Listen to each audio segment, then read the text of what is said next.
I mentioned earlier, and we had Ambassador Tai talk about the end of the neoliberal trade era. We had a similar conference a few years ago that sort of talked about the end of the consumer welfare era of antitrust. And so that's another similarity that we have between antitrust and trade policy, is that we had the end of one economic era and we are entering into another.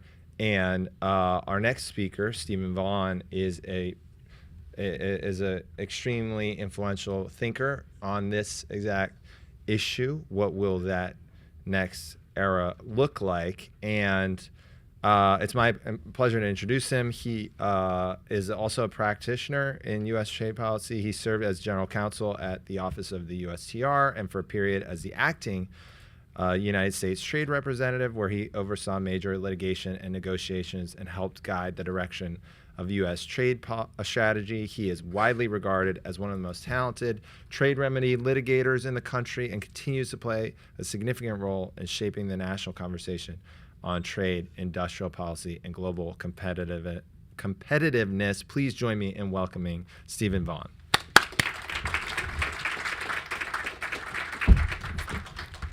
Thank you very much. It's a great honor to be here. I really appreciate the chance to be the last person who talks to you before lunch. And I'm going to try to be as entertaining as I can. Listen, I want to cover three things on the agenda. It talks about the future of U.S. trade leadership, the role of Congress, and lessons from the labor enforcement agenda. And so I want to sort of give a little time on each one of these. And I think it's important to understand, we spend a lot of time talking about what's the president going to do and what's USTR going to do and what's Commerce going to do.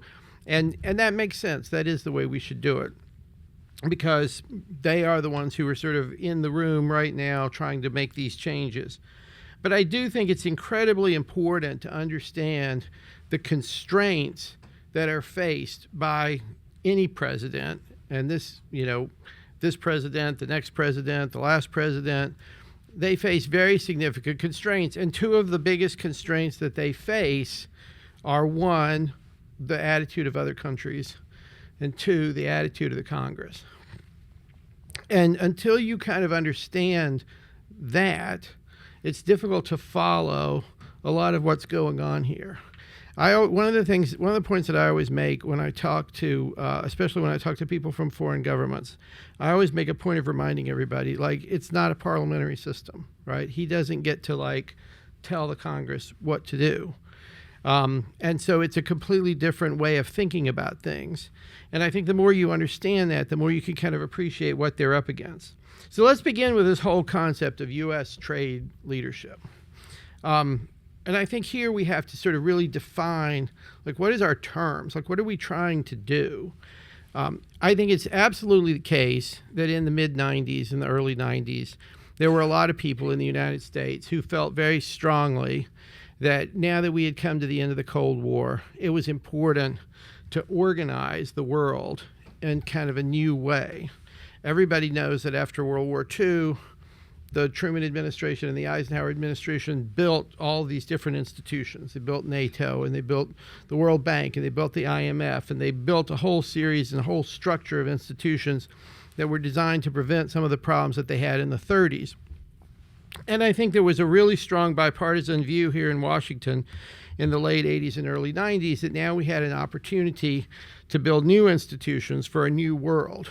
And so we get the NAFTA, and we get the World Trade Organization, and we get a much expanded NATO, and we get a number of things that were designed to sort of basically build upon the world of the late 80s and early 90s and keep that world going into the future.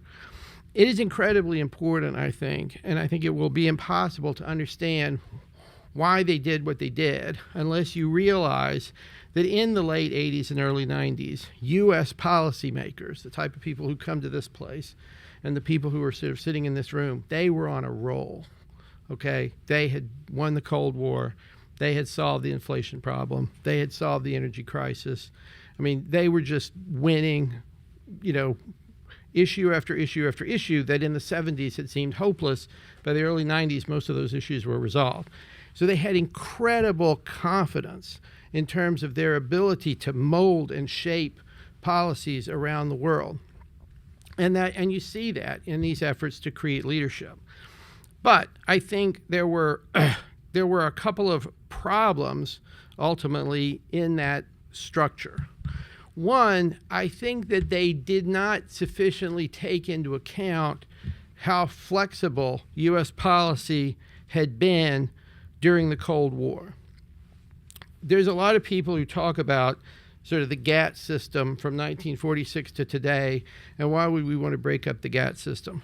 But the GATT system as it existed before the WTO and the GATT system as it existed after the WTO are two very different things. In the 70s and 80s, the Congress and the White House were fiddling around with trade policy all the time. There was a Trade Act in 1974. There was a Trade Act in 1979. There was a Trade Act in 1984. There was a Trade Act in 1988. There were new rounds of negotiations. There were new changes in terms of how to deal with trade. There were big, huge, robust fights in this town about what to do about Japan. And that led to a lot of changes in policy, and a lot of policies that when you look at them today, if you actually try to analyze, for example, the trade policy of the Reagan administration, it's very complex, which is why somebody like Bob Lighthizer on the one hand and the Cato Institute on the other hand can both point to Reagan and say, yeah, that's where I got a lot of my ideas, right? And that flexibility was, in my opinion, one of the reasons that they were so successful. I think that if the Reagan administration had just drawn a line in the sand in 1985 and said, look, we're free traders, Japan can do whatever it's going to do, I think they would have been swept away by someone like Dick Gephardt in 1988, and I think we'd be living in a very different world. But they were practical, pragmatic statespeople who had been through lots of failed policies and were more willing to change course when they needed to. But by signing on to this new regime of these new institutions, they put themselves into a very different policy space, because it was the idea, whatever the Americans thought they were signing on to, countries like Europe and Canada and Australia and Japan had a very different idea, which was, okay, we're not going to make our own separate trade policies anymore. Trade policy is going to be more like monetary policy. It's going to be done by bureaucrats. It's going to be done internationally. It's going to be done in Geneva. And, if you end up being the country that's stuck with a big trade deficit, you'll have to just figure out how you manage that through your domestic policies. But you're not really supposed to touch trade policy. We're going to take that out of the nation states, and we're going to put that into an independent entity. So when you talk about America exercising, quote unquote leadership, that's not really going to be possible in the way that a lot of people would like it to be. When you have a situation where 150 countries don't believe that nation states should make trade policy, and you're elected to represent one of the countries where the voters do intend to make trade policy, it's going to be very difficult to get other countries on board. And so I think you see this in situations. So how do you show leadership in that situation? To me, the only viable way for the Americans to show leadership is they have to have a successful and strong and functional economy here.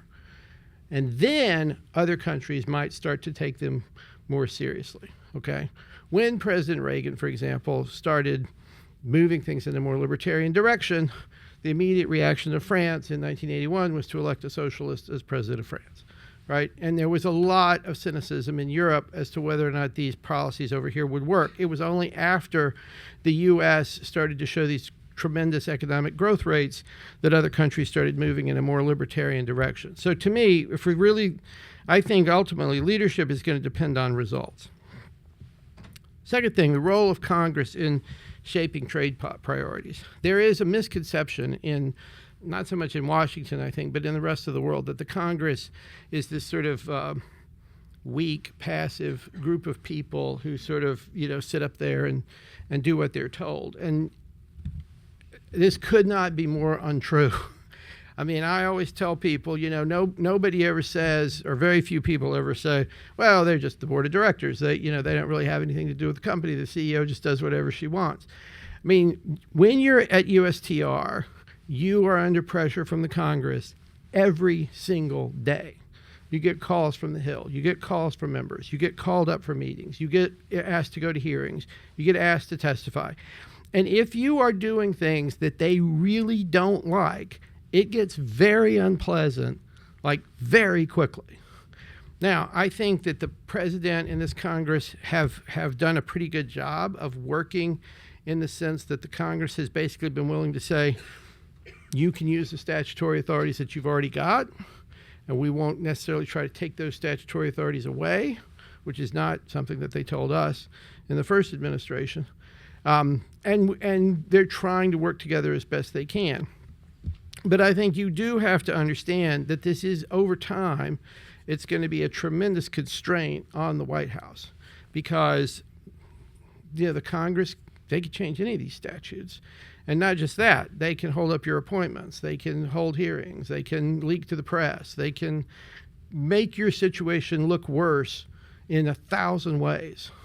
And so I think that's going to be a huge question going forward, is whether and to what extent, because ultimately it will be the Congress who is going to decide how do we make the distinction between manufacturing and agriculture? What actually is our policy toward China, and how close do we want to be to China? How much of a defense budget do we want to have, and what are we going to spend that money on? It's always a misconception to talk about, like the president's going to win some sort of a showdown with Congress. The founders made clear Congress is going to win all those showdowns. They have all the money and they have all the power. So I think that's the second thing to keep in mind. So the first thing is, I think the Americans are constrained by the political and economic opposition of most of the rest of the world. Second of all, they are constrained by the attitudes of the Congress, and they have to operate within a framework set by the Congress. And so how does that sort of fit to the point about the USMCA and the labor enforcement agenda? I think it's a helpful example of how trade policy in the United States can actually get made given these constraints. When the first Trump administration came in, the president, as many of you know, his initial intention, I believe, was to withdraw from NAFTA altogether. This is one of those areas where I think, Congress acted as a check on the president because I think it was made very clear by many members that is not something that they wanted to happen. And so there was an arrangement made whereby the administration would try to renegotiate the NAFTA and see if we could get better terms, with the understanding that we would then come back to Congress. And as part of those terms, obviously, the Congress was very concerned, as was the president. They were both concerned about this, about getting better labor enforcement protections in Mexico. So obviously the first constraint you have to work with is the other country, your trading partner. You have to get Mexico on board.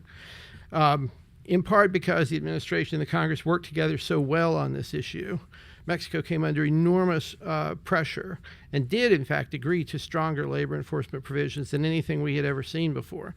And those provisions got strengthened over the course of time as the Congress sort of weighed in and made their wishes known with respect to the USMCA.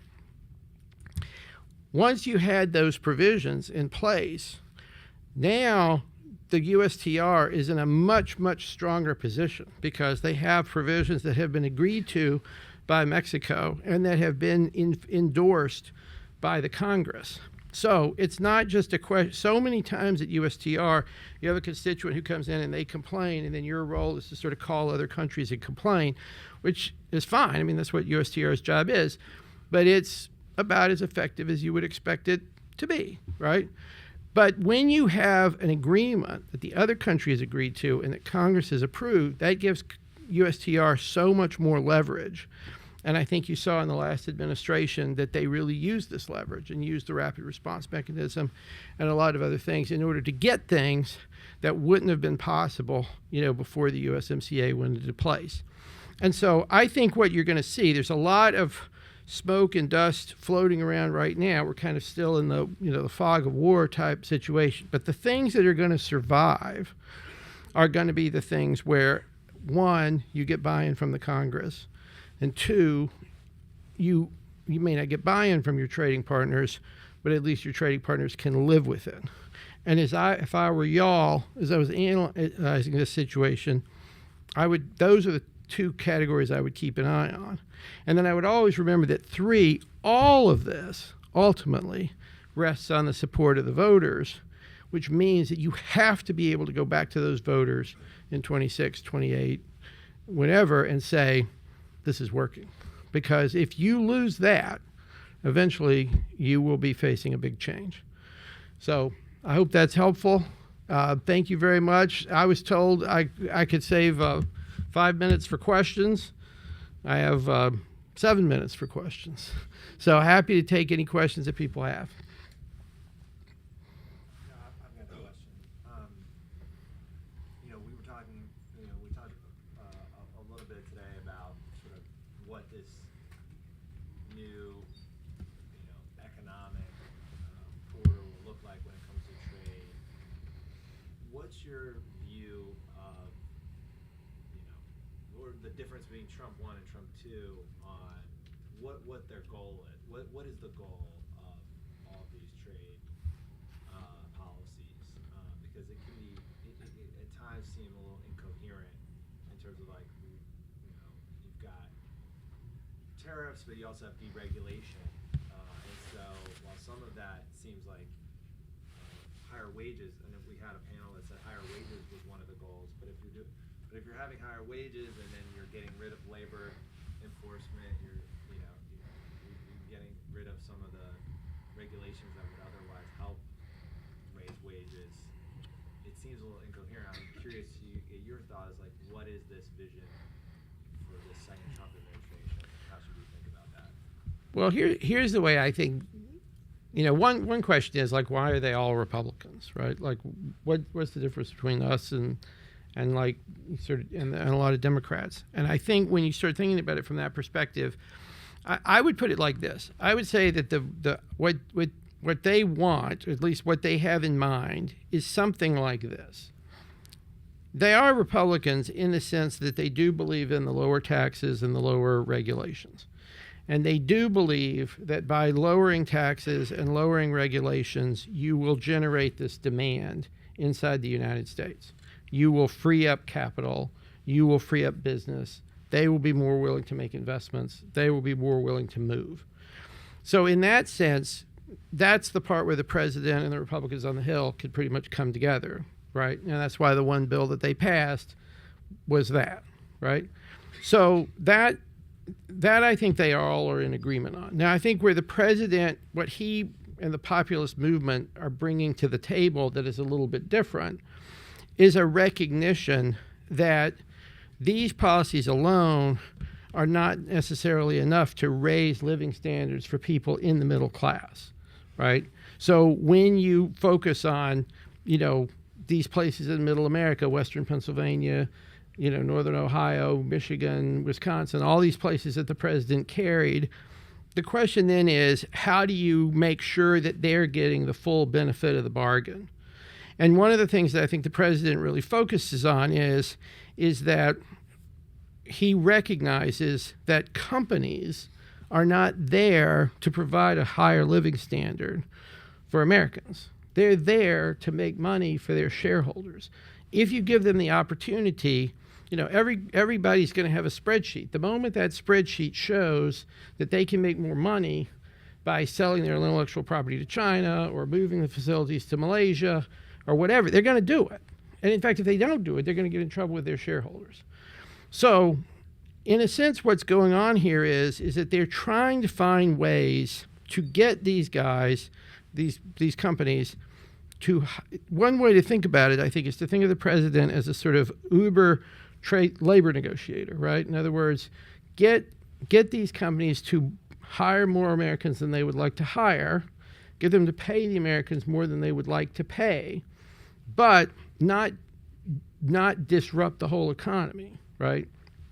That's what they're trying to do. And that's why you see the president, one of the things that he's always selecting for when you give him different policy options, he often selects for flexibility, because he doesn't want to be locked into a position whereby, oh, now we've got a bunch of shortages, or now we've got inflation, or now we've got a bunch of people out of work.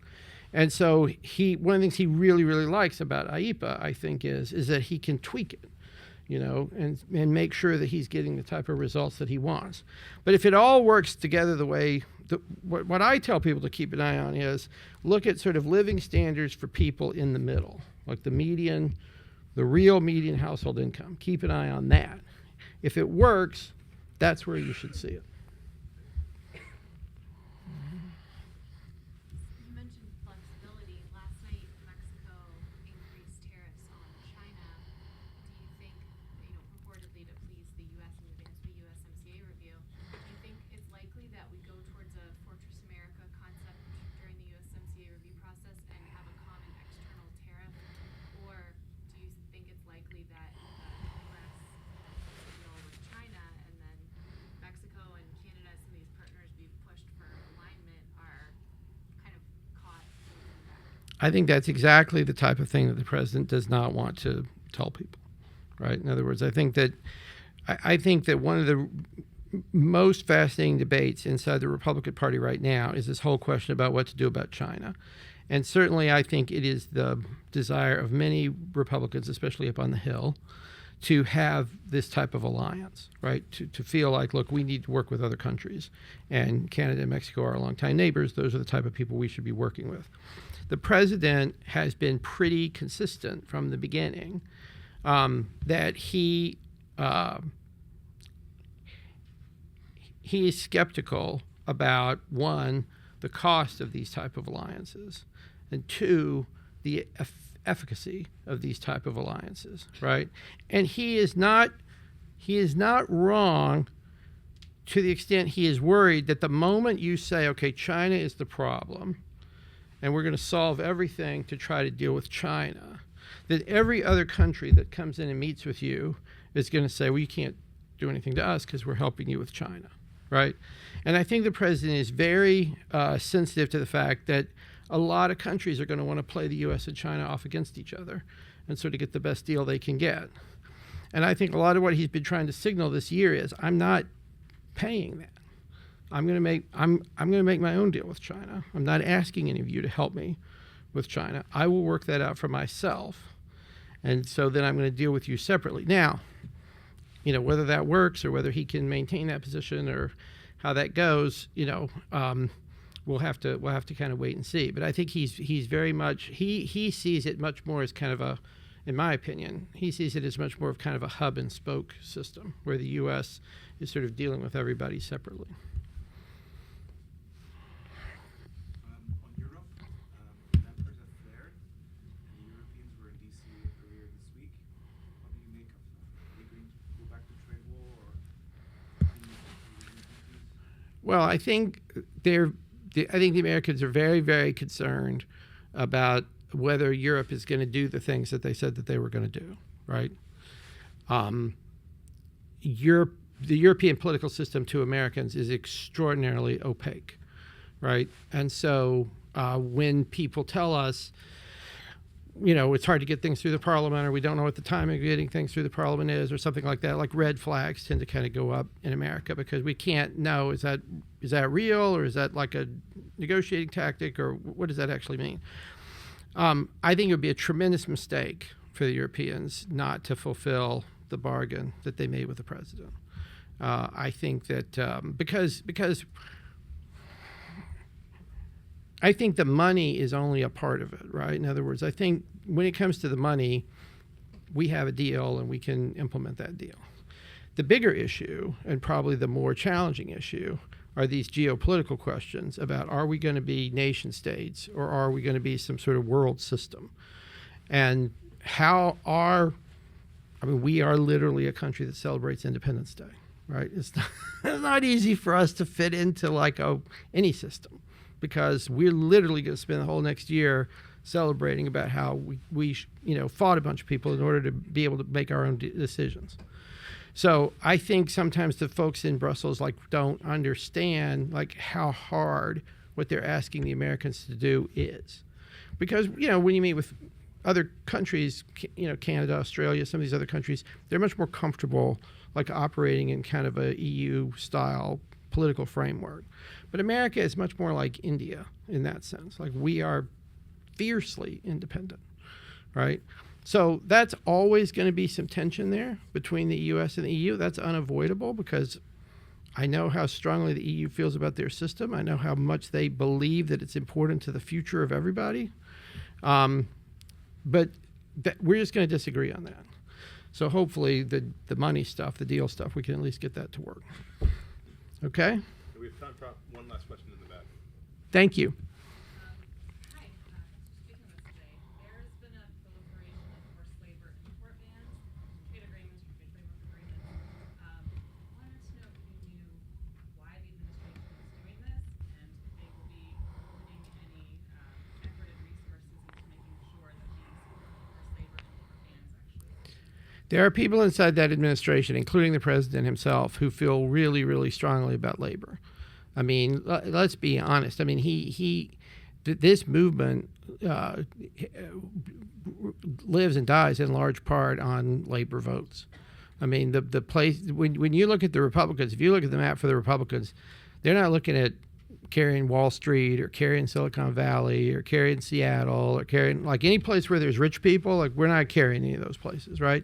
So they need the labor vote, and they really care about it. And it's not just a question of political need. I mean, people like Jameson Greer and a lot of the other people in that administration, they come from these sort of working class backgrounds, and this is personal for them. So no, I think they feel very, very strongly about it, and I think you're going to see it very strictly enforced. That was fantastic. Thank you. Great. Thank you, guys.